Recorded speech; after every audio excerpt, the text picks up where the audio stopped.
Nous sommes en l'an 85. Votre journée commence bien avant que le soleil n'effleure les toits de Rome. Ce n'est pas le chant des oiseaux qui vous éveille, mais le bruit sourd et rythmé provenant de la cour en contrebas. C'est le son de l'entraînement, le martèlement incessant des épées de bois contre les boucliers qui résonnent à travers les murs du Gloudousc, l'école de gladiateurs qui est votre demeure. Vous êtes un soumma rudisque, un arbitre principal, et ce son est la musique de votre profession. Vos modestes quartiers privés contrastent vivement avec le monde extérieur. Ici, l'air est pur, embaumant légèrement le bois de cèdre et l'huile de lin que vous utilisez pour votre bâton de cérémonie. C'est un lieu d'ordre et de quiétude. Bienvenue au matin des Jeux.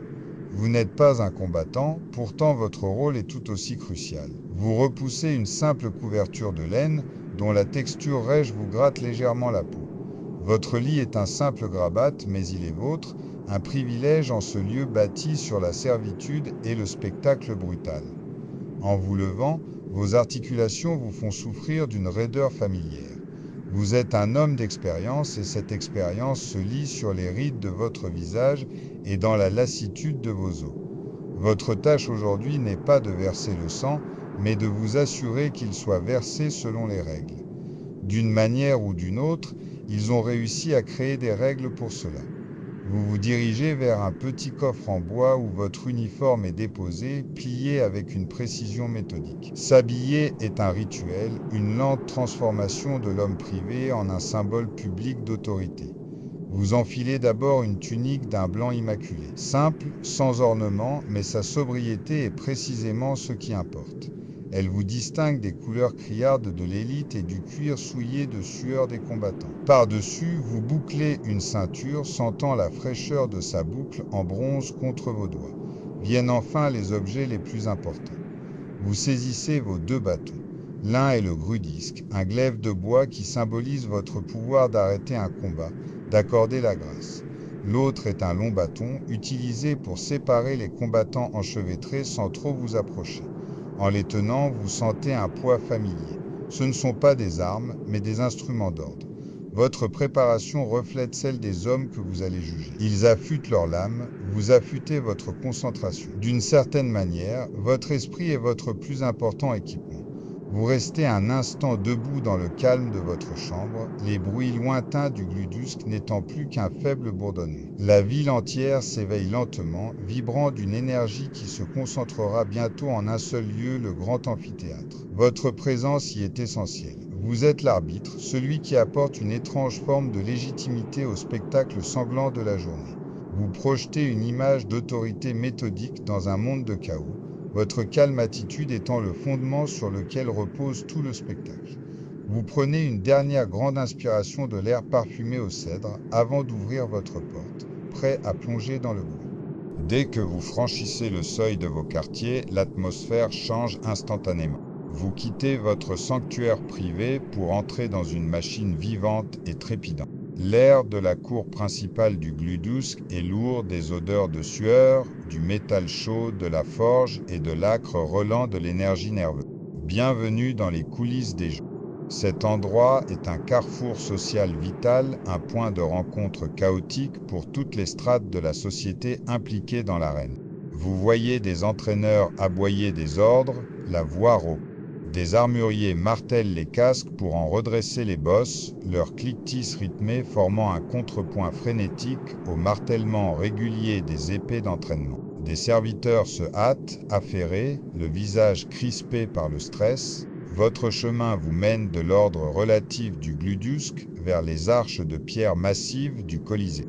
Le court trajet à travers les rues de la ville est une agression pour les sens. Le miasme fétide de Rome vous frappe, un parfum complexe de fumée de bois, de pain chaud et d'égouts à ciel ouvert. Mais aujourd'hui, il est dominé par l'odeur de la foule, des milliers de corps se dirigeant vers la même destination. À mesure que vous approchez, vous entendez le murmure se transformer en rugissement. Cependant, vous ne vous dirigez pas vers les entrées publiques. Votre accès se fait par une porte discrète, un portail vers les couloirs labyrinthiques sous l'arène elle-même. Ici-bas, la lumière est faible, dispensée par des torches vacillantes qui projettent de longues ombres dansantes sur les murs de pierre humide. Ces tunnels sont un monde en soi. Sur votre gauche, vous pourriez apercevoir un groupe de gladiateurs thraces, leurs étranges épées courbes inconnues des yeux romains. Sur votre droite, un crocodile empaillé pourrait être suspendu à un crochet, étrange trophée d'un coin reculé de l'Empire destiné à inspirer les décorateurs. Vous naviguez dans ce labyrinthe avec une aisance familière, votre tunique blanche telle un phare de calme dans le chaos ambiant. Ceci est votre bureau. Votre profession vous accorde un accès social unique. Vous pouvez parler à un esclave, un sénateur et un champion dans la même heure. Vous êtes une figure respectée, l'homme qui connaît les règles dans un lieu conçu pour briser les hommes. Au milieu de tout cela, vous conservez votre détachement professionnel, vous adressez un bref signe de tête à un clanistac, un propriétaire de gladiateurs, et un mot d'encouragement à un jeune combattant que vous reconnaissez. Les mains du jeune homme tremblent légèrement alors qu'il ajuste son protège-bras. Votre présence calme se veut rassurante, un signe que même en ce lieu terrifiant, il existe un semblant d'ordre. Ne vous inquiétez pas, semble dire votre attitude. Il y a des règles. Ce n'est pas une rixe de ruelle, c'est un divertissement sophistiqué. Vous arrivez enfin dans une salle désignée, une petite pièce réservée aux officiels. C'est ici que vous aurez votre réunion la plus importante de la matinée. La salle des officiels est sobre, ne contenant qu'une simple table et quelques tabourets. Ici, le chaos des coulisses est assourdi, remplacé par un silence tendu et concentré. C'est l'arrière-salle, votre atelier clandestin. Un serviteur nerveux fait entrer l'éditeur, le riche mécène des jeux d'aujourd'hui. C'est un politicien peut-être, ou un riche marchand, et le coût énorme des jeux est son investissement dans la faveur du public. Cette rencontre est toujours une danse délicate. Techniquement, il est votre employeur pour la journée, mais c'est vous qui avez l'autorité finale sur le sable. La transaction est rapide et discrète et ce n'est pas de la monnaie qui s'échange, mais des attentes. Il explique ses besoins. Il veut un bon spectacle, un récit pour la foule. Il pourrait suggérer qu'un certain match dure plus longtemps pour l'effet dramatique ou qu'un favori du public se voit accorder toutes les chances de survivre. Vous écoutez patiemment, le visage impassible. Tel un médecin, vous diagnostiquez les besoins du spectacle. Vous expliquez les règles avec fermeté mais respect. Il ne peut y avoir aucune perception de tricherie. La confiance de la foule en votre impartialité est primordiale. Finalement, un accord subtil est trouvé. Aucune promesse explicite n'est faite, mais l'éditeur repart avec le sentiment d'avoir été entendu. Votre réputation est votre plus grand bouclier, vous permettant de gérer ces pressions sans compromettre votre intégrité. Maintenant, votre véritable travail commence. Il est temps d'inspecter les combattants. Vous vous rendez dans les cellules d'armement où les gladiateurs effectuent leurs derniers préparatifs. C'est ici que la double nature de votre métier est mise à nu. Les règles mêmes que vous êtes chargé de faire respecter sont conçues pour produire une issue mortelle. Votre inspection est méticuleuse, une tâche qui exige la concentration d'un maître apothicaire. Dans une cellule, vous examinez un Gretiarius, vérifiant que les poids de son filet sont réglementaires. Dans une autre, vous passez une main attentive sur le casque d'un secutora, vous assurant qu'il n'y a pas de pointe cachée ou de faiblesse qui pourrait donner un avantage déloyal. Ce savoir est votre materia medica, votre pharmacopée de la violence, détournée à des fins de divertissement. Vous regardez chaque homme dans les yeux. Vous ne vérifiez pas seulement leurs armes, mais aussi leur état physique et mental. Y a-t-il une maladie ?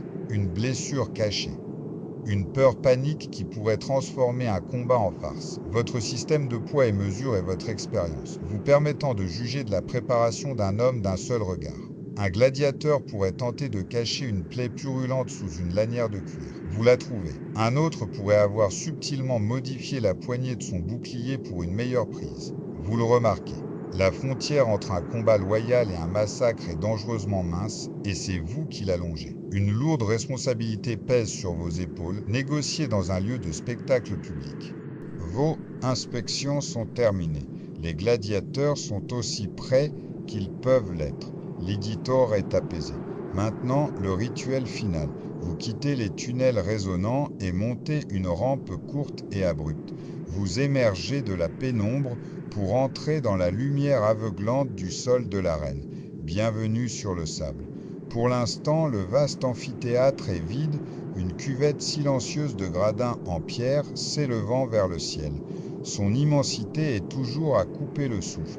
L'air est immobile et chaud, chargé de l'odeur sèche et poussiéreuse du sable qui recouvre le sol.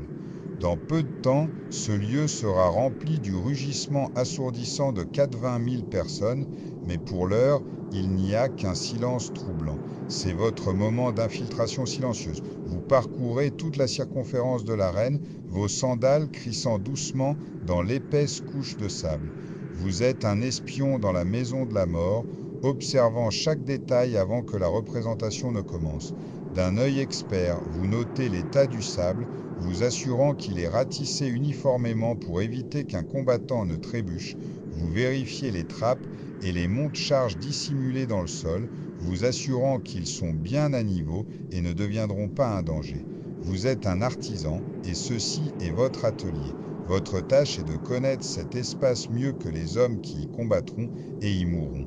Vous devez identifier tout problème potentiel, toute partie de la scène qui pourrait perturber le spectacle si soigneusement construit. Vous vous arrêtez au centre même et restez un instant debout, une silhouette solitaire en blanc. Vous voyez le Pulvinar, la loge impériale, où l'empereur lui-même pourrait s'asseoir. Vous voyez les places bon marché tout en haut, où les pauvres de la ville se bousculeront bientôt pour avoir une vue. Votre présence ici est tout à fait plausible, voire nécessaire. Pourtant, elle revêt une sorte d'anonymat. Bientôt, des milliers d'yeux seront rivés sur vous, mais ils ne vous verront pas comme une personne.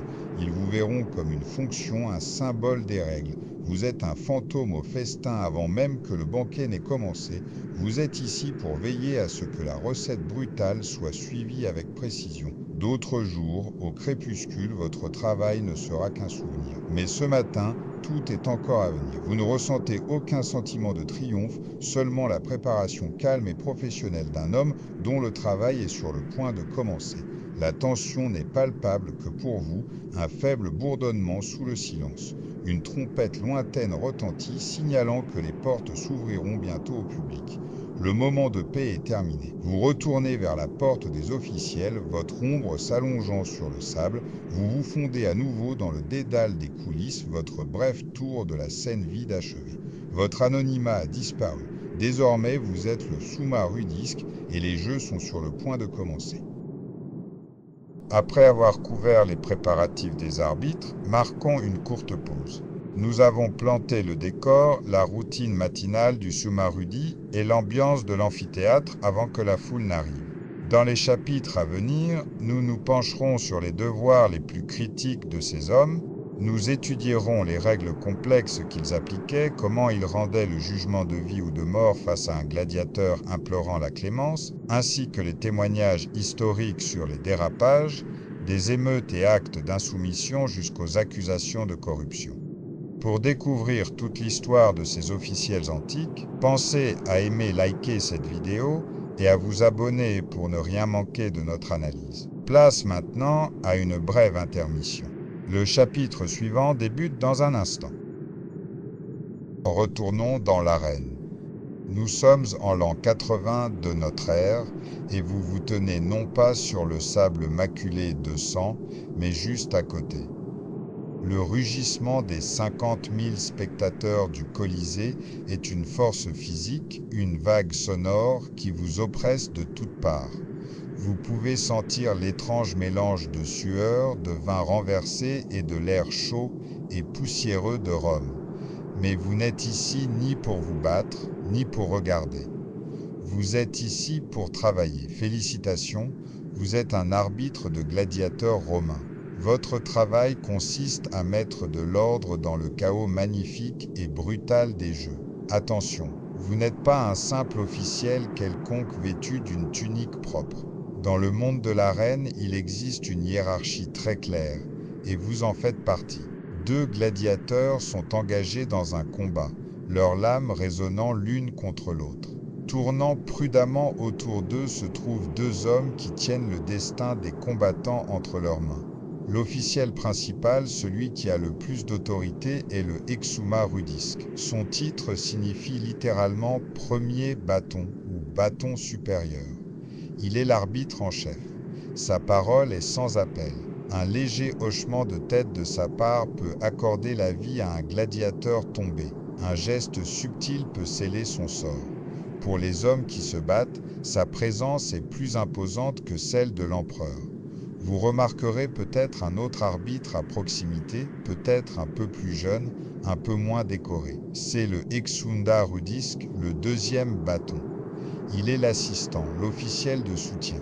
Il aide à gérer le déroulement du combat, maintient les combattants dans la zone désignée et surveille les infractions que le Exuma Rudisk pourrait manquer, concentré sur l'action principale. C'est une équipe de 2 hommes, un système de poids et contrepoids conçu pour garantir que les règles, aussi étranges qu'elles puissent nous paraître, soient respectées. Cette structure était essentielle car le combat de gladiateurs n'était pas une bagarre sans foi ni loi, mais un spectacle martial hautement réglementé, et ces hommes en étaient les gardiens. Alors que vous vous tenez là, la poussière collant à vos sandales de cuir, vous sentez le poids de votre fonction. Vos yeux vont et viennent entre les combattants et votre partenaire principal, le Exuma Rudisk. La vie de ces hommes, la satisfaction de la foule et l'intégrité des jeux reposent toutes sur vos épaules. C'était un travail stressant, mais pour les hommes choisis pour ce rôle, c'était une position d'un honneur incroyable. Mais cela soulève la question: qui étaient ces hommes?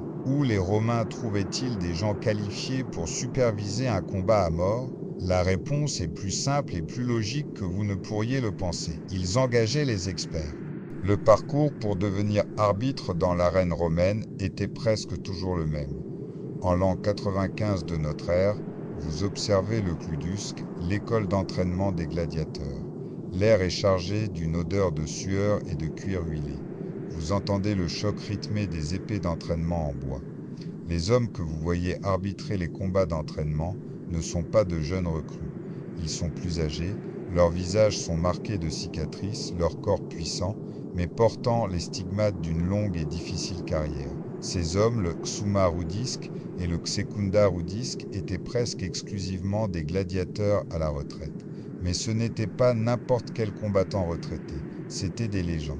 Imaginez une ligue sportive moderne engageant ses champions les plus célèbres et adulés pour arbitrer. Telle était l'approche romaine. Pour devenir un Xuma Rudisk, il fallait avoir été une vedette. Vous étiez un homme qui avait non seulement survécu à l'arène, mais qui y avait prospéré. Vous aviez remporté d'innombrables batailles, gagné l'adoration du public, et plus important encore, on vous avait décerné le Krudisk. Parlons de cette petite épée de bois. Le Krudisk était un objet profondément symbolique. Pour un gladiateur, recevoir ce simple bâton était le prix suprême. Il signifiait que vos jours de combat étaient terminés. Vous aviez gagné votre liberté et votre vie. C'était votre billet de sortie de l'arène. Vous pouvez imaginer le sentiment de soulagement, le poids immense sautant de votre âme lorsque l'exditor des jeux vous le présentait devant une foule en liesse. Vos nuits n'étaient plus remplies de l'effroi du combat du lendemain. Maintenant, voici la partie intéressante. En tant qu'arbitre, vous tenez à nouveau ce même objet dans votre main. Mais sa signification s'est transformée. Ce n'est plus un symbole de votre liberté personnelle, c'est devenu votre instrument d'autorité sur les autres. Dans votre nouvelle vie, vous maniez le Rudisk pour séparer les combattants, signaler une faute ou arrêter un match. La sensation du bois usé et lisse dans votre paume est un rappel constant de la vie que vous avez laissée derrière vous. C'est un pont entre votre passé de tueur acclamé et votre présent de juge respecté. À travers tout cela, vous portiez l'héritage de l'arène avec vous, mais dans un rôle différent. Alors, pourquoi les Romains choisissaient-ils un ancien gladiateur pour ce poste? Cela semble un peu comme confier la garde de la bergerie au loup. Mais dans le contexte de l'arène du 1er siècle, c'était parfaitement logique. Leur raisonnement reposait sur 3 piliers très pratiques: l'expérience, le respect et la connaissance. Ils ne voulaient pas seulement un officiel, ils voulaient un expert irréprochable, et un gladiateur vétéran était le seul homme qualifié pour cette tâche. Imaginez que vous êtes le Xuma Rudisk. Un murmure parcourt la foule alors qu'un Cretiarius, le combattant au filet, semble avoir injustement entravé son adversaire. De votre position sur le sable, vous avez vu exactement ce qui s'est passé. Vous avez vu le coup de poignet subtil et illégal, celui conçu pour s'accrocher au casque d'une manière qui est contraire aux règles. Vous intervenez calmement, tapotant le combattant en faute avec votre Krudisk. Vous annoncez votre décision. Le combat reprend. Comment l'avez-vous repéré? Parce que 20 ans plus tôt, c'était votre coup fétiche. Vous connaissez toutes les astuces, tous les sales coups, car vous en avez inventé certains. Cette expérience pratique et profonde était quelque chose qu'aucun citoyen ordinaire ne pourrait jamais posséder. Considérons maintenant le respect. Les foules romaines étaient notoirement turbulentes. Elles pariaient, elles se révoltaient et n'hésitaient pas à exprimer leur mécontentement si elles estimaient une décision injuste. Mais vous, l'arbitre, êtes un visage familier. Ils se souviennent de vous depuis l'époque où vous combattiez. Ils vous ont vu remporter le titre. Ils ont acclamé votre nom. Lorsque vous prenez une décision, elle porte le poids de toute votre illustre carrière. La foule peut grogner, mais elle est bien moins susceptible de contester le jugement d'une légende vivante du sport. Ce respect inné était crucial pour maintenir le contrôle dans un environnement instable. Enfin, il y avait la pure complexité des règles. Le combat, en réalité, était très réglementé. Un affrontement entre un Thrax et un Murmilloc avait des règles différentes de celui entre deux Hoplomachik. Il y avait des réglementations spécifiques concernant les armes lâchées, les armures endommagées et ce qui constituait une reddition véritable et honorable, la Fmisiok. Vous, le vétéran, aviez passé une vie à apprendre ces combinaisons complexes. Vous n'aviez pas besoin d'un livre de règles. L'intégralité du code de l'arène était gravée dans votre mémoire. Cette expertise garantissait que le combat n'était pas seulement un bain de sang, mais une compétition en bonne et due forme, honorable selon les idéaux romains. Rassurez-vous, le système était conçu pour fonctionner et votre histoire unique en était la clé. Vous avez donc laissé derrière vous la vie de combattant pour endosser le rôle d'officiel. Était-ce une bonne évolution de carrière ? Dans le paysage social et économique de la Rome antique, la réponse est un oui catégorique. Pour un homme né esclave ou dans la pauvreté, devenir un gladiateur à succès était une voie vers la gloire et une certaine fortune. Mais devenir un summa rudisque était le chemin vers une vie stable et respectable, quelque chose de bien plus précieux. Parlons du salaire. En 120 de notre ère, vous percevez votre paye de la part de l'organisateur des Jeux. Bien que les chiffres précis se soient perdus dans l'histoire, les preuves suggèrent qu'un arbitre principal était bien rémunéré. C'était un poste officiel et salarié. Vous ne vous battiez plus pour la bourse du vainqueur qui pouvait être énorme mais n'était jamais garantie. À la place, vous receviez un revenu stable, un paiement fiable pour votre expertise. Cela vous permettait de vivre confortablement, de subvenir aux besoins d'une famille et de jouir d'une sécurité inimaginable pendant vos jours de combat. Vous avez troqué l'incertitude violente de l'arène contre la digne tranquillité d'un professionnel. Ensuite, il y avait les avantages. Vous restiez un membre central de la A Familia Gladiatoria, la famille des gladiateurs. Mais votre statut avait fondamentalement changé. Vous n'étiez plus un simple combattant vivant dans les casernes du Ludusque, vous étiez un homme d'autorité, vous aviez probablement un meilleur logement et une meilleure nourriture. Vous aviez le respect des entraîneurs, les Slanistasques et même du riche éditeur qui parrainait les jeux. Vous étiez un initié en position de pouvoir, bien loin d'être un pion sacrifiable sur le sable. Plus important encore, il y avait le changement de votre statut social. En tant que gladiateur même célèbre, vous étiez techniquement infamis. C'était un statut juridique à Rome pour les personnes exerçant des professions jugées déshonorantes comme les acteurs, les prostituées et les gladiateurs. Cela signifiait que vos droits en tant que citoyen étaient limités. Mais en tant que summa rudisque, vous étiez un officiel reconnu des Jeux parrainés par l'État. Votre rôle vous conférait un niveau de légitimité et d'honneur que votre carrière précédente ne pouvait vous apporter. Vous n'étiez plus seulement un spectacle, vous étiez la loi. Finalement, vous vous tenez sur le sable, le soleil réchauffant votre visage. Le combat est terminé. Vous avez pris les bonnes décisions et demain, vous vous réveillerez non pas avec l'effroi, mais avec un but. Vous avez survécu à l'arène 2 fois, la première avec une épée et maintenant avec un simple bâton de bois. Vous n'êtes plus dans les gradins, au milieu de la foule en délire. On vous a fait descendre au cœur même de l'arène. L'air y est différent. Il est chargé des odeurs de sable humide, de sueur et de quelque chose de cuivré auquel vous tentez de ne pas penser. Le bruit de la foule n'est plus qu'un tonnerre sourd et constant venant d'en haut. Votre attention se porte sur les deux silhouettes qui se tournent autour au centre du vaste ovale baigné de soleil, mais vous ne les observez pas seulement eux, vous observez le troisième homme sur la piste, Il porte une simple tunique, mais dégage une aura d'autorité absolue. C'est l'arbitre, le summa rudisque, et dans ce monde de violence structurée, sa parole fait loi. Félicitations, vous venez de rencontrer l'une des figures les plus importantes des Jeux romains. Alors que vous pourriez imaginer le combat de gladiateurs comme une mêlée chaotique et sanglante, la réalité était bien plus organisée. C'était un sport, un spectacle, et chaque sport a besoin de règles. Votre arbitre est le seul garant de ces règles. Il ne porte ni épée ni bouclier. Son unique outil est un long bâton de bois, le crudisque, qu'il tient avec une aisance évidente. C'est un simple équipement, mais entre ses mains, il est le symbole ultime du contrôle dans un environnement qui semble en être totalement dépourvu. L'impact humain de sa présence est immense. Pour les gladiateurs, il représente la frontière entre un combat loyal et une exécution brutale. Maintenant, vous le regardez se déplacer. Ses yeux scrutent la scène en permanence, rien ne lui échappe.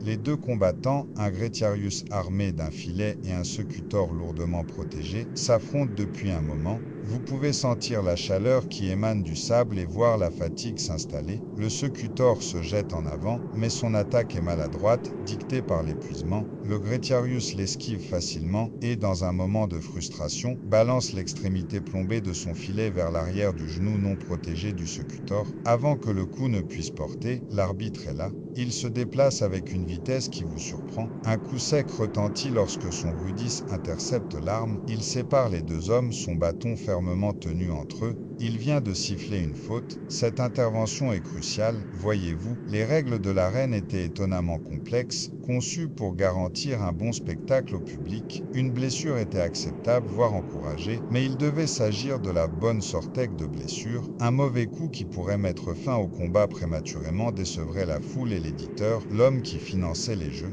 Vous sentez la tension sur le sable, les gladiateurs respirent bruyamment, leur poitrine se soulevant. La foule eut, non pas la faute, mais l'interruption de l'action. La décision de l'arbitre protège l'intégrité du match, assurant que le public reçoive la performance promise. Pour vous qui vous tenez si près, c'est un rappel brutal qu'il s'agit d'un métier, une profession avec ses propres normes et règlements.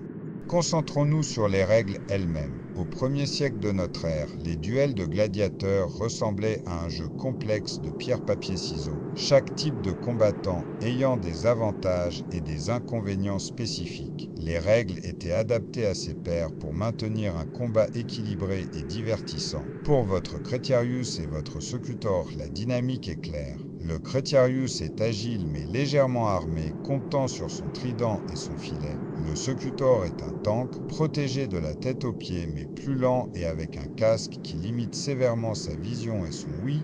Vous pouvez entendre sa respiration étouffée et rauque à travers le sable. Les règles doivent tenir compte de ce déséquilibre. Par exemple, l'une des fautes les plus courantes que l'arbitre surveillait était la passivité. Imaginez votre Gretiarius ayant perdu son trident, qui se contente de courir pendant le reste du match. Bien que ce soit une tactique de survie intelligente, le spectacle serait lamentable. L'arbitre, utilisant son crudis pour faire un geste, avertirait le combattant de reprendre le combat. S'il refusait, il pourrait être déclaré perdant sans qu'un autre coup ne soit porté. La foule payait pour voir un combat, pas une course à pied. Vous pouvez presque sentir la frustration du Secutora enfermé dans le cuir et le métal brûlant, essayant de poursuivre un adversaire qu'il peut à peine voir. La règle contre la passivité était conçue pour empêcher précisément ce genre d'impasse, garantissant que le public en ait pour son argent. Maintenant, pensez à ce qui constitue un coup illégal. Des preuves provenant de mosaïques et de récits suggèrent une liste détaillée de fautes. Viser les yeux d'un adversaire était probablement interdit.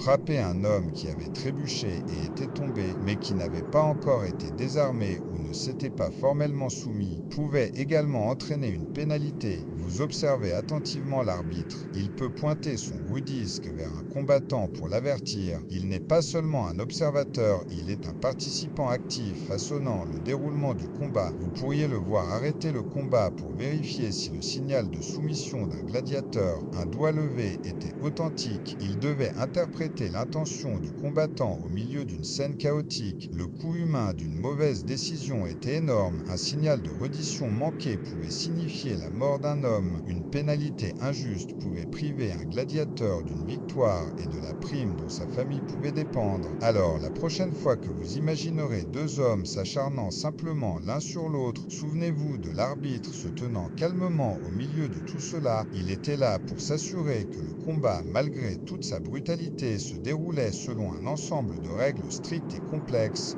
Tout le système du spectacle dépendait de son jugement. Il veillait à ce que ce soit un concours d'habileté et non une simple bagarre dans la poussière.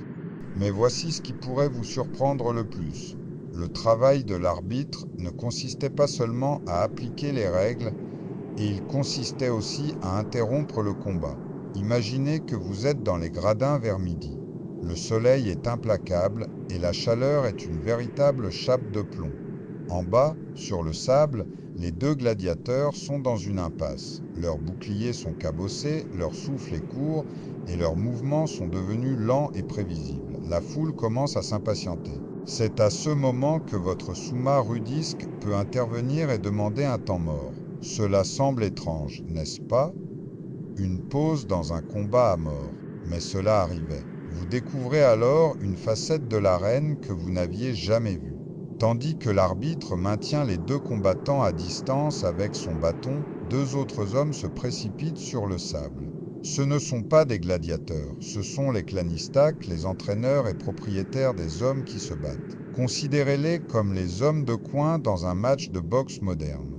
Vous regardez l'un d'eux tendre une outre d'eau à son combattant, le liquide frais apportant un soulagement bienvenu dans la chaleur oppressante. L'autre resserre une lanière de cuir sur la jambière de son gladiateur ou okra qui s'était desserré. Il parle à voix basse et pressante, offrant des conseils tactiques pour la prochaine phase du combat.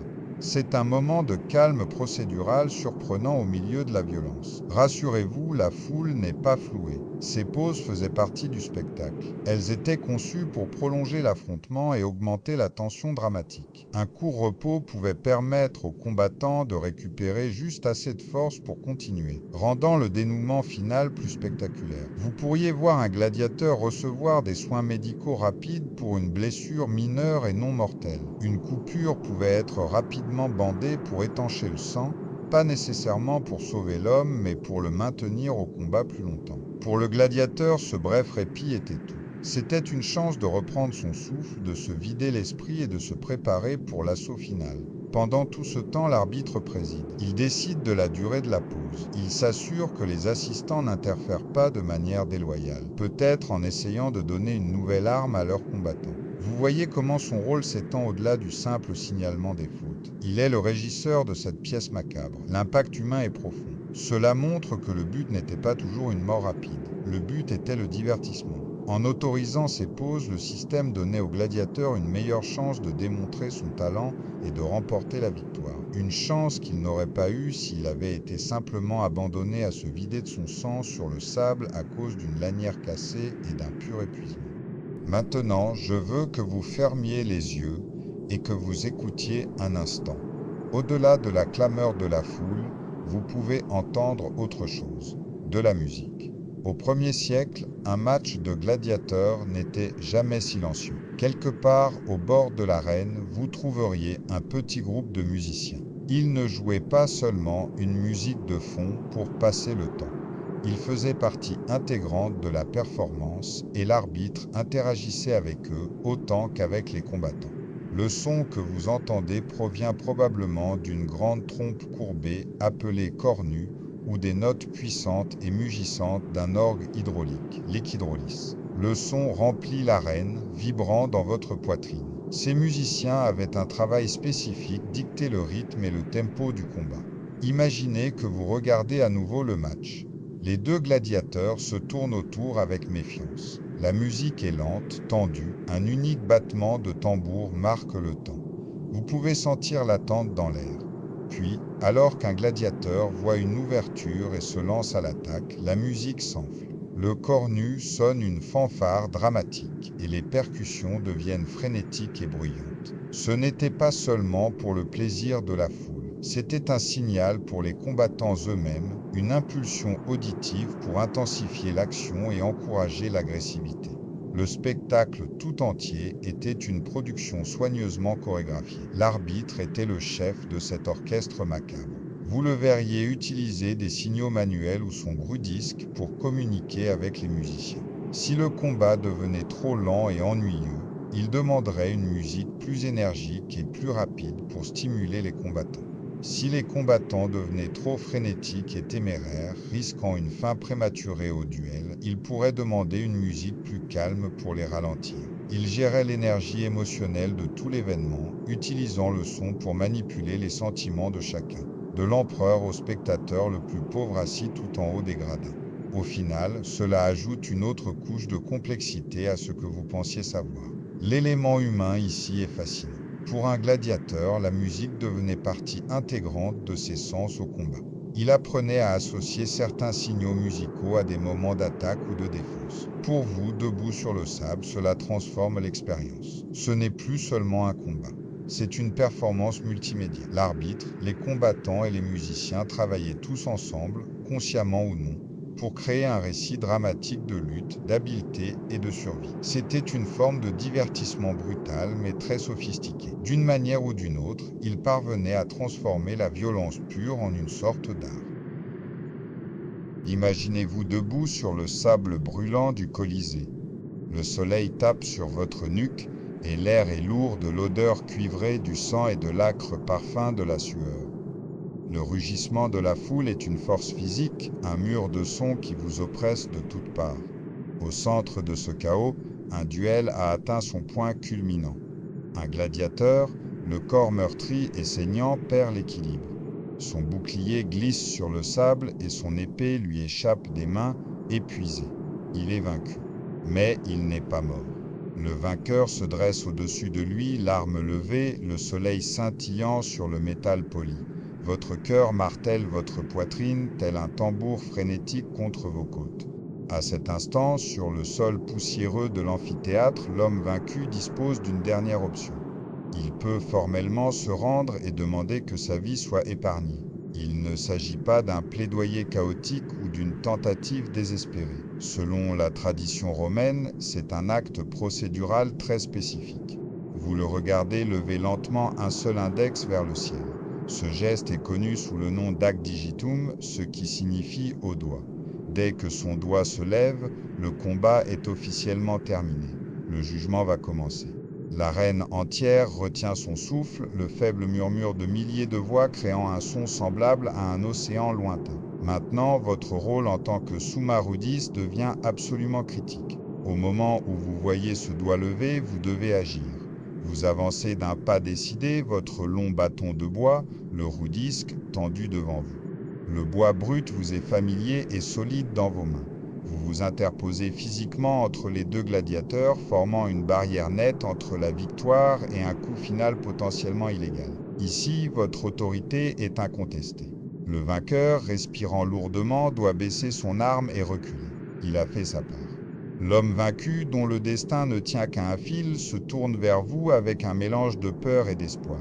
Pendant quelques secondes, vous êtes le centre calme d'une tempête d'émotions humaines.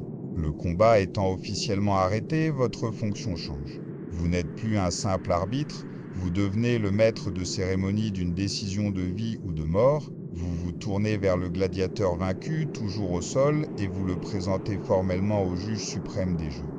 Il s'agit de l'Egditor, le riche sponsor qui a financé tout ce spectacle. Tous les yeux du vaste amphithéâtre, des sénateurs dans leurs loges ombragées aux pauvres debout dans les gradins les plus élevés, se détournent du sable ensanglanté. Tous les regards convergent vers un seul endroit, la loge privée de l'Egditor. Votre travail consiste à maintenir ce silence tendu, à veiller à ce que le rituel soit respecté, tandis que la vie d'un homme est dans la balance. Alors que ce profond moment de jugement se déroule, vous sentez l'énergie de la foule monter en puissance. Elle a une opinion, et elle est sur le point de la faire connaître. Imaginez le son. Il commence par un grondement sourd, et se transforme rapidement en un vacarme assourdissant. C'est une partie cruciale, bien que techniquement non officielle, de tout le processus. Vous vous tenez sur le sable, l'homme vaincu regardant au-delà de vous, son avenir tout entier dépendant de ce qui va suivre. Le son vous submerge, un raz-de-marée de volonté humaine. Si le gladiateur déchu s'est battu avec courage et habileté, gagnant le respect des masses, vous entendrez un chant spécifique. Ils crieront Fmitek, ce qui signifie laisse-le partir. Mais s'il a fait preuve de lâcheté, si sa performance a été maladroite ou sans inspiration, la foule sera impitoyable. Son cri sera un appel à la mort. Vous entendrez le hurlement glaçant de Fugula, un mot qui signifie tue-le, ou plus crûment, tranche-lui la gorge. Le son semble ébranler les fondations mêmes de l'amphithéâtre de pierre. La chaleur émanant des milliers de corps entassés semble s'élever, se mêlant à la poussière dans l'air. Vous, l'arbitre, devez rester impassible, écoutant cette puissante expression de l'opinion publique, ressentir le désir de la foule, que ce soit pour la clémence ou pour le sang, est une partie brute et viscérale de votre travail. Maintenant, on pourrait penser que l'éditeur, confortablement installé dans sa loge ombragée, pourrait simplement ignorer cette clameur publique. La vérité était plus complexe. Il sponsorisait ces jeux pour une raison, et cette raison était presque toujours d'accroître sa propre popularité et sa stature politique. Aller constamment à l'encontre de la volonté passionnée du peuple était une manœuvre très risquée. Cela pouvait nuire à sa réputation et saper complètement l'objectif d'avoir dépensé une fortune pour les jeux. La foule, elle, comprenait son pouvoir. Son rugissement collectif était un puissant outil politique. L'éditeur devait écouter et écouter attentivement avant de prendre sa décision finale. Alors, la prochaine fois que vous penserez aux sondages d'opinion ou aux campagnes sur les réseaux sociaux, souvenez-vous de l'arène romaine. Imaginez votre vie dépendant de l'humeur collective de 50 000 étrangers. Le gladiateur vaincu, agenouillé sur le sable, ressentait cette pression d'une manière que nous pouvons à peine concevoir. Il pouvait entendre les appels pour sa vie ou les demandes tonitruantes pour sa mort. Vous, en tant qu'arbitre, êtes la figure stoïque qui doit gérer ce forum public intense. Vous veillez à ce que le processus soit ordonné, même si l'air crépite du verdict de la foule. Le sort de l'homme vaincu n'est pas encore scellé, mais la voix du peuple a été entendue. Mais voici le problème. L'une des images les plus célèbres que nous ayons de ce moment est presque certainement fausse. Pendant des siècles, on nous a dit qu'un geste du pouce vers le bas de la part de la foule ou de l'auditor était le signal de la mort. Cette image forte, ancrée dans nos esprits par des peintures dramatiques et des films hollywoodiens, est un mythe tenace. Les preuves suggèrent un système de gestes bien plus subtil et, à bien des égards, tout le contraire de ce que nous croyons. La confusion vient d'une phrase du poète romain Juvénal, pollis verso, qui signifie simplement avec un pouce tourné. Il n'a jamais précisé dans quelle direction il était tourné. Examinons ce que les chercheurs modernes et les preuves archéologiques suggèrent réellement. Imaginez que vous êtes dans la foule, la gorge irritée à force de crier. Vous voulez que le gladiateur vaincu soit exécuté. Le geste de mort, que les historiens appellent infesto polysec ou le pouce hostile, était probablement un pouce pointé droit vers le haut. La texture rugueuse de votre propre peau semble étrange alors que vous faites le signe. Ce geste était censé imiter le mouvement de dégainer une épée ou, plus sinistrement, de la plonger dans la gorge de quelqu'un. Ainsi, lorsque vous voyez un personnage de film lever le pouce en signe d'approbation, rappelez-vous qu'au Colisée, cela signifiait probablement le contraire. Maintenant, que faire si vous vouliez accorder la grâce ? Si le gladiateur s'était battu vaillamment et que vous vouliez qu'il soit épargné, le geste pour la vie, ou missio, s'appelait pollis compresso, le pouce comprimé. Pour faire ce signal, vous formiez un poing fermé et pressiez fermement votre pouce sur vos doigts, voire le cachiez complètement à l'intérieur de votre main. Le symbolisme est clair et beau à sa manière. Il représentait une épée rengainée, une arme rangée. C'était un ordre clair d'épargner la vie de l'homme. Cette interprétation n'est pas une simple supposition, elle est fortement étayée par des preuves, comme un médaillon en terre cuite du IIe siècle après JC, trouvé à Cavillargues, en France. Il montre clairement un officiel accordant un sursis avec ce geste exact du poing fermé.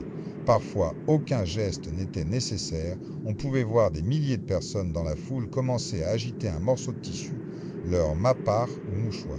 La vue de tous ces linges blancs flottant dans les gradins était un autre signal de clémence largement compris. La décision n'était donc pas communiquée par un simple geste vers le haut ou le bas, mais par un langage symbolique des mains. Un poing comme une épée rengainée signifiait la vie. Un pouce comme une lame tirée signifiait la mort. En tant qu'arbitre, vous auriez été un expert pour lire ces signaux à distance, comprenant le langage subtil mais puissant de la foule. Tandis que la foule rugissait et gesticulait, exprimant clairement ses sentiments, le pouvoir ultime de décider du sort d'un gladiateur ne lui appartenait pas. Le verdict final, juridiquement contraignant, revenait à une seule personne, l'Agditor. Il était le juge et sa décision avait force de loi. Après avoir pris en compte la performance du gladiateur, le coût de son remplacement et l'humeur puissante de la foule, l'Agditor faisait son signal officiel. Il ne criait pas. Il faisait simplement un geste depuis le confort de sa loge, sachant que toute l'arène l'attendait. Son pouvoir était immense et c'était une responsabilité qu'il devait exercer avec prudence. Vos yeux, en tant que summa rudisque, restaient fixés sur la loge de l'Agditor. Vous deviez percer le bruit, la poussière et la chaleur scintillante pour voir ce seul petit geste. Une fois le signal reçu, votre rôle changeait à nouveau.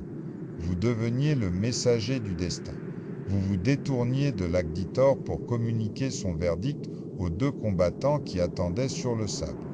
Si le signal était la clémence, un point fermé, vous vous assuriez que le gladiateur vaincu puisse se relever et quitter l'arène vivant. L'homme était désormais considéré comme thmissus ou renvoyé.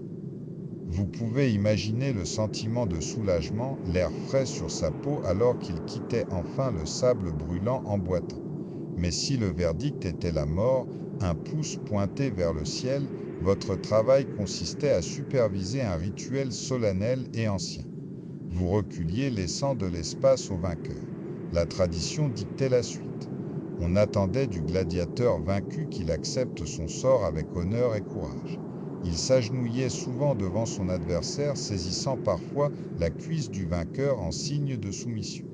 Il offrait sa nuque et le vainqueur portait le coup de grâce.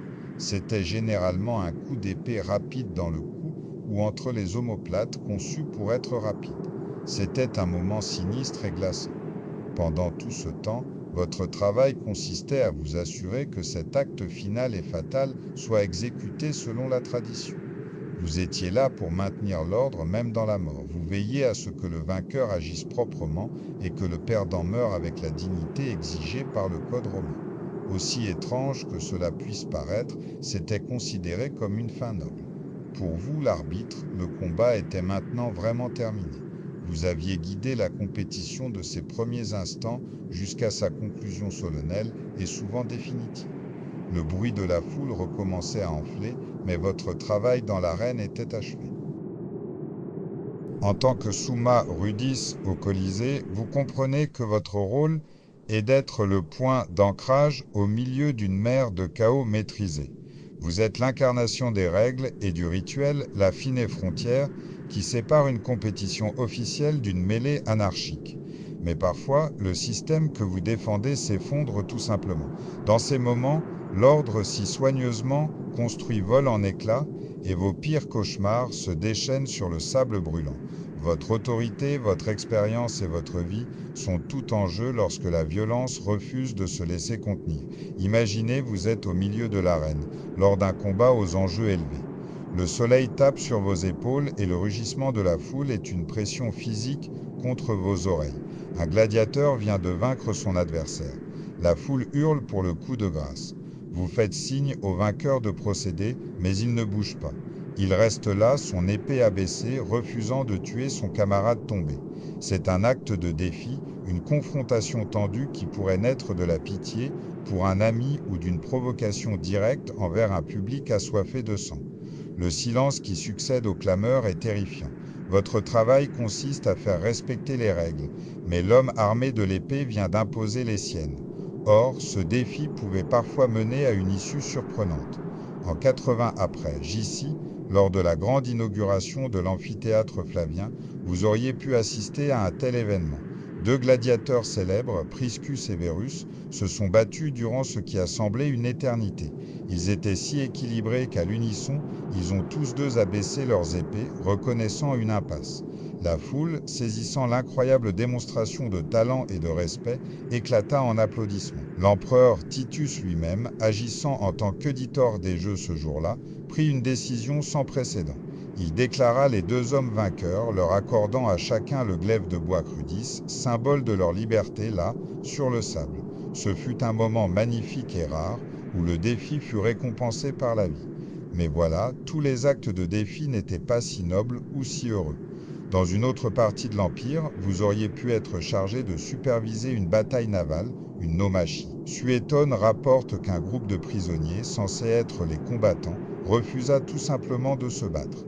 Ils déposèrent collectivement les armes. Vous vous tenez sur la plateforme, impuissant, alors que l'empereur Claude lui-même doit intervenir. Il a recours à un mélange de menaces et de promesses juste pour contraindre les hommes à commencer le massacre. Dans ces moments, votre autorité de Summa Rudis semble dérisoire. Vous essayez d'imposer des règles à des hommes qui n'ont absolument plus rien à perdre, et leurs yeux vides vous disent que votre bâton de bois ne fait pas le poids face à leur désespoir. Le courage brut et le désespoir des gladiateurs n'étaient pas les seules forces capables de faire dérailler un combat. Dans le vaste monde romain, où des fortunes se faisaient et se défaisaient sur l'issue de ces duels, une menace bien plus insidieuse était toujours présente. Cette menace, c'était l'argent. Les sommes immenses engagées dans les paris et le coût exorbitant des gladiateurs eux-mêmes créaient un terreau fertile pour la corruption. Et en tant qu'homme ayant le pouvoir d'influencer directement un combat, vous, le Summa Rudis, étiez une cible de choix pour une bourse bien garnie et quelques mots échangés à voix basse avant le match. Imaginez-vous dans une réserve poussiéreuse sous les gradins, juste avant le début des Jeux. L'air est lourd de l'odeur d'huile et de cuir. L'assistant d'un riche glanistac s'approche de vous, son regard fuyant le vôtre. Il vous presse un sac de pièces dans la main, son poids étant une question silencieuse et froide. L'acceptez-vous ? Pour certains, la tentation était trop grande. La preuve la plus glaçante nous vient non pas d'un historien, mais d'une pierre tombale. À Amissus, une ville de la Turquie moderne, une plaque de marbre vieille de 1800 ans raconte une histoire très claire et tragique. C'est l'épitaphe d'un gladiateur nommé Diodore. L'inscription est une accusation directe, une voix s'élevant d'outre-tombe. Elle dit « Ici je repose victorieux, Diodore le misérable. Après avoir brisé mon adversaire Démétrius, je ne l'ai pas tué immédiatement. Mais le destin meurtrier et la perfidie du Summa Rudis m'ont tué. » L'histoire qu'elle raconte est simple et brutale. Diodore avait gagné. Il avait vaincu son adversaire qui s'était rendu. Mais l'arbitre, l'homme dont le travail était d'assurer une fin juste, est intervenu. Il a injustement permis à Démétrius, le vaincu, de se relever et de continuer le combat. Dans le chaos qui a suivi, c'est Diodore qui fut tué. C'est notre seul récit historique explicite d'un arbitre corrompu menant directement à la mort d'un combattant. C'est un rappel obsédant de l'impact humain d'une telle trahison. Pensez-y, Diodore est mort non seulement à cause d'une mauvaise décision, mais parce que le système même de justice dans l'arène avait été acheté et vendu. Il a gagné son combat, mais a perdu la vie à cause de la perfidie de l'officiel en charge. Votre autorité, censée être un bouclier pour les règles, pouvait devenir une arme entre les mains du plus offrant. C'est une lourde pensée alors que vous vous tenez sur le sable, la vie de ces hommes reposant sur votre intégrité. Si la corruption individuelle était un poison silencieux, elle pouvait aussi devenir un spectacle public et tapageur, surtout quand elle venait du sommet. Une forme de tricherie plus systémique et grotesque était incarnée par les empereurs qui décidaient de jouer eux-mêmes les gladiateurs. Vous êtes sur le sable, mais ce n'est pas un combat ordinaire. Aujourd'hui, vous arbitrez pour l'empereur Commode, qui se vantait d'avoir combattu des centaines de fois. L'air n'a pas l'odeur d'une compétition honnête, mais celle de la peur et de la fumée de théâtre. Votre rôle a complètement changé. Ce n'étaient pas des combats équitables et tout le monde le savait. Les adversaires de l'empereur étaient souvent des hommes blessés, des combattants inexpérimentés ou recevaient des armes émoussées. Ils comprenaient que leur seul travail était de faire paraître l'empereur puissant et héroïque et que leur survie en dépendait. En tant que Summa-Rudis, vous étiez contraint d'être complice de cette farce macabre. Votre tâche n'était pas d'assurer un combat loyal, mais de légitimer un mensonge. Vous deviez diriger une pièce de théâtre mortel en veillant à ce que la performance se déroule sans accroc pour votre terrifiante vedette. Il ne s'agissait pas de la loi de l'arène, mais de survivre aux caprices d'un tyran. Mais même les caprices d'un empereur semblaient pâles en comparaison du chaos total d'une foule qui avait perdu la raison. Imaginez que vous travaillez en 59 après, JC à l'amphithéâtre de Pompéi. L'historien Tacite nous donne un récit détaillé de ce qui s'est passé ce jour-là, une histoire si vivante qu'elle fut plus tard peinte sur une fresque d'un mur pompéien. Un politicien local parraine les Jeux et les tensions sont vives entre le public local et les supporters venus de la ville rivale de Nucérie. Tout commence, comme le dit Tacite, par des railleries de campanards. Vous les entendez s'invectiver à travers les gradins de pierre. Bientôt, les insultes s'intensifient. Des pierres se mettent à voler dans les airs, passant au-dessus de l'arène où les hommes sont censés se battre. Puis, la situation dégénère. Vous entendez le son sans équivoque d'épées dégainées non pas par les gladiateurs, mais par les spectateurs. Les Pompéiens, ayant l'avantage du terrain, submergent les visiteurs de Nucérie. La bagarre déborde des gradins et se propage dans les rues. En tant que Summa-Rudis, vous êtes absolument impuissant. Votre autorité est confinée au sable et aux règles du combat singulier. Vous n'avez aucun pouvoir pour arrêter une émeute à grande échelle. De nombreuses personnes furent tuées ou blessées ce jour-là, sinistre conséquence des passions que l'arène était censée contenir. Les conséquences furent sévères. L'empereur Néron interdit tous les jeux à Pompéi pour 10 longues années. Cette terrible émeute de Pompéi montre les limites absolues de votre pouvoir. Mais qu'en est-il des incidents de moindre envergure? Comment gériez-vous les interférences plus courantes de la foule? Les récits directs d'arbitres agressés sont rares, mais le potentiel de violence était une menace constante et latente dans l'air. Vous pouviez la sentir sur votre peau. Votre principale défense était votre propre réputation. En tant qu'ancien gladiateur champion vous-même, vous commandiez souvent un grand respect. Votre seule présence était un symbole d'autorité qui, la plupart du temps, suffisait à maintenir l'ordre. Cependant, dans une situation vraiment explosive, vous saviez que vous n'étiez pas seul. Lors des grands Jeux de Rome, le contrôle de la foule était une opération sérieuse. Des unités spécialisées comme l'imposante garde prétorienne pouvaient être déployées pour maintenir l'ordre. Une attaque contre vous, le Summa-Rudis, n'aurait pas été une simple agression contre une personne. Elle aurait été perçue comme une attaque contre l'autorité de l'Agditore qui parrainait les Jeux et par extension une attaque contre l'État lui-même. La riposte des soldats stationnés autour du site aurait été rapide, organisée et brutale. D'une manière ou d'une autre, ils parvenaient à maîtriser la marmite bouillonnante du public romain. En fin de compte, cependant, les plus grands défis étaient souvent psychologiques. La pression que vous subissiez en arbitrant un match pour un gladiateur superstar adulé était immense. Imaginez la scène, un favori de la foule est en difficulté. Vous devez prendre une décision difficile, une décision qui va à son encontre. Le grognement collectif de 10 000 personnes est comme une onde de choc physique. Une décision controversée pouvait transformer cette adoration en fureur populaire en un instant. Il vous fallait être inébranlable, votre jugement clair, même lorsque le monde entier semblait vous hurler dessus. Mais l'épreuve ultime pour vos nerfs, celle qui vous donnait des sueurs froides, était d'arbitrer pour un empereur comme Commode. L'issue était déjà décidée. Votre véritable travail consistait à naviguer dans une performance périleuse. Vous deviez suivre un ensemble de règles secrètes et tacites où l'empereur était toujours invincible. Une seule erreur de votre part, comme ne pas arrêter son adversaire au bon moment ou autoriser une action qui ferait paraître le combat pour la mascarade qu'il était, aurait pu vous coûter tout. Juger un combat à mort normal était déjà assez difficile. Juger un faux combat où votre propre vie était en jeu était le pire cauchemar d'un arbitre. À travers tout cela, vous étiez le fragile élément humain essayant d'imposer un ordre à un spectacle bâti sur le chaos même. Votre parcours en tant qu'arbitre de gladiateur romain, un summa rudis, touche à sa fin.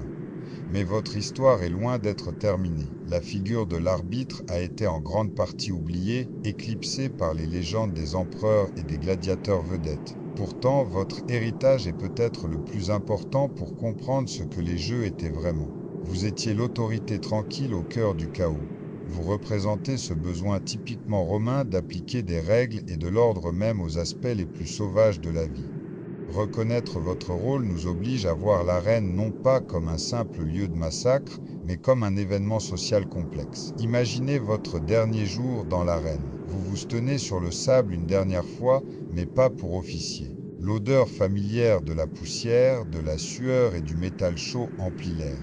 Le faible murmure du stade vide résonne autour de vous. Pour un gladiateur, la retraite signifiait gagner l'épée de bois, le rudisque et échapper à la mort. Pour vous, c'est une affaire bien plus simple. Vous êtes déjà un homme libre et riche. Votre retraite marque la fin d'une carrière très stressante. Vous remettez votre bâton, votre symbole de fonction, et vous vous éloignez pour de bon du rugissement assourdissant. Le poids sur vos épaules, la pression de prendre des décisions de vie ou de mort commence enfin à s'alléger. Imaginez votre nouvelle vie. Après des années de service en tant que combattant d'élite, puis en tant qu'officiel respecté, vous avez amassé une fortune considérable. Vous pouvez vous permettre une retraite confortable et paisible. Peut-être achetez-vous un vaste domaine à la campagne, loin du bruit de la ville. Le poète Horace a même utilisé cette idée comme métaphore d'une fin de vie tranquille après une existence de lutte. Vous ne vous réveillez pas au son du choc de l'acier, mais au chant des oiseaux. L'air sent la terre humide et les fleurs épanouies, pas le sang. Vos journées se passent à superviser vos terres, à savourer des repas tranquilles et à sentir la chaleur du soleil sans l'éblouissement du sable de l'arène. Cette paix est la récompense ultime pour une vie passée à naviguer dans la violence. Mais pour certains, l'appel de l'arène est trop fort pour être complètement ignoré. Vos compétences sont tout simplement trop précieuses pour être mises au placard. Dans une autre version de votre retraite, vous vous retrouvez dans une école de gladiateurs, un Cludusque. Vous n'êtes pas là pour vous battre, cependant. Vous êtes là pour enseigner. Vous pourriez devenir entraîneur ou même le propriétaire de l'école, le Lanistac. Vous parcourez les terrains d'entraînement entourés des grognements et des bruits sourds familiers des exercices. Vous transmettez votre connaissance approfondie du combat, des règles, de la manière de plaire à la foule, à une nouvelle génération de combattants. Vous êtes la mémoire vivante des jeux, le gardien de ces traditions, veillant à ce que le spectacle perdure bien après que vous ayez quitté le sable. Votre héritage, le plus important cependant, est la manière dont votre existence fait voler en éclats l'image d'Épinal des jeux. Pensez un instant aux scènes que vous avez vues dans les films. Elles montrent généralement des mêlées chaotiques et sanglantes où des hommes s'entretuent sans règle jusqu'à ce qu'il n'en reste plus qu'un. Ceci est le mythe. Votre présence sur le sable est la preuve que ce n'était pas la réalité. Vous êtes la clé pour démystifier les idées fausses les plus courantes sur le combat de gladiateurs. La vérité, comme le suggèrent les preuves archéologiques, était bien plus réglementée et à certains égards bien plus moderne. Commençons par le plus grand mythe, selon lequel chaque combat était une bataille à mort désorganisée. Au cœur de l'amphithéâtre, vous n'étiez pas un simple spectateur. Votre tâche principale était de faire respecter un ensemble complexe de règles. Cela transformait le combat brut en quelque chose qui s'apparentait davantage à un sport. Vous arrêtiez les combats au premier signe de blessure grave. Pourquoi ? Parce que les gladiateurs étaient des investissements extrêmement coûteux. Ils représentaient une mise de fonds énorme pour leur propriétaire, le Glanistac, et pour la personne qui parrainait les jeux, l'Igditorque. Votre travail consistait souvent à empêcher la Mortec et non à la garantir. Votre présence prouve que les jeux n'étaient pas un simple abattoir. C'était une entreprise. Maintenant, imaginez-vous à nouveau sur le sable. Deux hommes se battent, leurs épées résonnant contre leurs boucliers. La foule n'est qu'un rugissement lointain. Vous suivez chacun de leurs mouvements, votre long bâton, votre crudis tenu prêt. Vous n'êtes pas passif. Vous intervenez activement, utilisant votre bâton pour séparer les combattants s'ils sont dans une impasse ou si l'un d'eux est en détresse évidente. Vous criez des instructions, vous assurant qu'ils suivent les procédures appropriées. L'impact humain de votre travail était immense. En faisant respecter ces règles, vous protégiez la vie des combattants et, ce faisant, vous protégiez la stabilité financière de tout le système. Attaquons-nous maintenant au mythe suivant, le fameux geste du pouce vers le bas de l'empereur. Vous l'avez vu d'innombrables fois au cinéma. Le gladiateur déchu se tourne vers l'empereur, qui signe sa condamnation d'un pouce baissé. Mais vous, debout sur le sable, saviez que la réalité était différente. D'abord, vous ne regardiez pas seulement l'empereur. Vos yeux étaient rivés sur l'Archiditor, le sponsor officiel des Jeux qui prenait la décision finale et contraignante. Plus important encore, l'analyse textuelle et des artefacts comme le médaillon de Cavillargue suggèrent que le geste était probablement l'inverse. Un pouce levé, imitant le dégainement d'une épée, était le signal de la mort. La grâce, ou schmissiuk, était signifiée par un poing fermé, représentant une épée rengainée. Le rugissement de la foule n'était que du bruit, et vous attendiez le signal officiel et silencieux. Le monde moderne a tendance à vous oublier, l'arbitre, parce que nous préférons une histoire plus simple.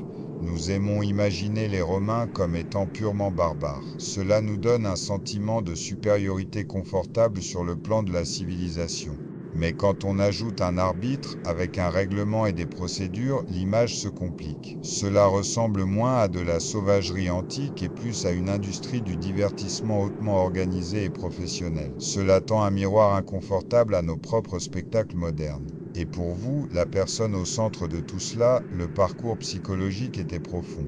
Pour comprendre ce changement, vous devez vous souvenir de votre passé. Des années auparavant, vous étiez un gladiateur. Votre monde entier était construit autour de la survie. Vous vous réveillez chaque matin avec une boule d'angoisse au creux de l'estomac. La texture de la tunique rêche sur votre peau, l'odeur de la cour d'entraînement poussiéreuse, le rugissement de la foule, tout cela était des signaux de danger extrême. Votre esprit était conditionné à l'agression, à l'endurance de la douleur et à la confrontation avec la menace constante et imminente de la mort. Cette expérience vous a rendu incroyablement résistant, mais elle a aussi laissé de profondes cicatrices dans votre âme. Votre vie consistait à rester en vie, un combat à la fois. Désormais, en tant que Summa Rudisk, vous devez entièrement reconfigurer votre esprit. Vous devez vous tenir sur ce même sable, entendre ce même rugissement et sentir cette même chaleur, mais votre rôle s'est inversé. Vous devez réprimer l'instinct du combattant. Vous ne pouvez plus penser uniquement à vous-même. Vous êtes maintenant le juge impartial responsable de la vie des autres. Vous devez troquer l'agressivité contre une autorité calme. L'immense pression de la foule hurlante et des élites puissantes qui observent depuis leur siège pèse désormais entièrement sur vous. Votre esprit doit devenir une forteresse d'impartialité au milieu d'un ouragan d'émotions. Pensez au poids d'une seule décision. Un combattant tombe, la foule hurle à la mort. L'Agditor se tourne vers vous pour obtenir votre avis. Vous avez une fraction de seconde pour prendre une décision. La blessure est-elle grave? Le coup était-il régulier? Le soleil tape, la sueur coule dans vos yeux. Vous devez juger la situation à la perfection. Une mauvaise décision, qu'elle résulte d'une simple erreur ou d'un moment de faiblesse, pourrait coûter la vie à un homme. Elle pourrait aussi ruiner votre carrière. C'était le fardeau que vous portiez chaque jour. Votre travail n'était pas seulement de regarder, il était de tout voir et de juger parfaitement sous une pression inimaginable. Les conséquences de votre jugement pouvaient vous suivre à jamais. Prenez la pierre tombale d'un gladiateur nommé Diodorus. Sur celle-ci, il attribue pour l'éternité sa mort à ce qu'il appelle la traîtrise rusée du Summa Rudisk. Imaginez être cet arbitre. Vous avez pris une décision sur le sable, et voilà que votre choix est littéralement gravé dans l'histoire comme l'acte d'un traître. C'est un rappel glaçant de la responsabilité qui vous incombait. Un seul moment d'injustice perçue pouvait voir votre nom maudit pour l'éternité. C'était le fardeau psychologique d'être l'homme aux règles dans un lieu de mort. Alors, comment savons-nous tout cela sur vous ?